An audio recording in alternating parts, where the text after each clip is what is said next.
ഇതൊരു വാട്ട ഈറ്റിൻ്റെ അല്ല കേട്ടോ. ഇന്ന് ഞായറാഴ്ച ആയതുകൊണ്ട് കുറച്ച് നേരത്തെ എത്തി. അപ്പോൾ വീട്ടിൽ വന്നപ്പോൾ കുറച്ച് ബിരിയാണി എന്ന് പറയാം, ബിരിയാണി ഉണ്ടായിരുന്നു. അങ്ങനെ അത് കഴിക്കാമെന്ന് വിചാരിച്ചു. വന്ന ഉടനെ അതാണ് എടുത്ത് കഴിച്ചത് കേട്ടോ. അപ്പോൾ നിലത്ത് വെച്ച് കഴിക്കുമ്പോൾ ഒരു സുഖമല്ല, നിങ്ങളും കൂടെ കാണണ്ടേ. അങ്ങനെ കയ്യിലെടുത്ത് പിടിച്ച് കഴിച്ചതാണ് കേട്ടോ.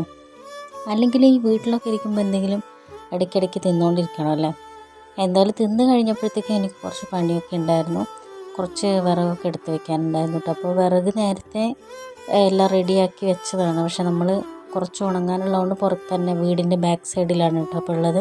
അപ്പോൾ നമ്മൾ അകത്തേക്ക് ആവശ്യത്തിനുള്ള വിറകൊക്കെ കൊണ്ടുവയ്ക്കാൻ വേണ്ടിയിട്ട് ചെറിയ വിറകൊക്കെ നോക്കിയിട്ട് അകത്തേക്ക് കൊണ്ടുവയ്ക്കുകയാണ് കേട്ടോ.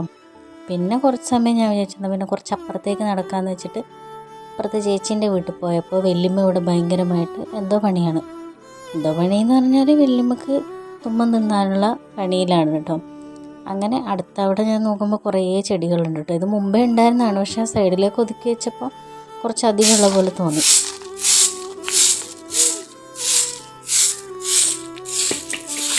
പിന്നെ എനിക്ക് മുറ്റടിക്കാനുണ്ടായിരുന്നു. അങ്ങനെ ഞാൻ മുറ്റടിച്ചുകൊണ്ട് നിൽക്കുമ്പോൾ ജിമ്പിടും കൂടെ വന്നു കേട്ടോ. അവൻ്റെ കോലം കാണിക്കാൻ പറ്റില്ല എന്ന് വിചാരിച്ചിരിക്കുകയായിരുന്നു.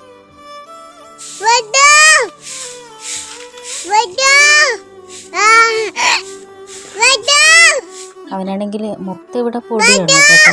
വെയിലൊക്കെ ആയതുകൊണ്ട് നല്ല പൊടിയുണ്ട്. ഇപ്പം ഞാൻ അടിക്കുമ്പോൾ തന്നെ കാണാൻ പറ്റും. അപ്പോൾ അതിൽ കളിച്ച് ഭയങ്കര മണ്ണൊക്കെ പിടിച്ച് നിൽക്കുകയാണ്. പിന്നെ ഞാൻ ഫോൺ അവിടെ വെച്ച് വീഡിയോ എടുക്കുന്ന സമയത്ത് ഇവൻ മുമ്പിൽ വന്ന് കുറേ സമയം സംസാരിച്ചുകൊണ്ടിരിക്കുകയാണ് കേട്ടോ. പിന്നെ അതിന് ശേഷം എനിക്ക് മീനൊക്കെ മുറിക്കാനുണ്ടായിരുന്നു. മീൻ മുറിക്കുകയാണ് കേട്ടോ ഞങ്ങൾ പറയാം. അങ്ങനെ മീനൊക്കെ മുറിച്ചുകൊണ്ടിരിക്കുകയാണ് കേട്ടോ. എനിക്ക് അയല മീൻ മുറിക്കാനാണ് പ്രശ്നം. മത്തിയാകുമ്പോൾ കുറേ സമയം എടുക്കുമല്ലോ. മീനൊക്കെ മുറിച്ചതിന് ശേഷം ഞാൻ നേരെ പോയി കറി ഉണ്ടാക്കി കേട്ടോ. അപ്പോൾ അത്രേ ഉള്ളൂ. ഇഷ്ടപ്പെട്ട ലൈക്ക് ചെയ്യുക, കമൻറ്റ് ചെയ്യുക, സബ്സ്ക്രൈബ് ചെയ്യുക.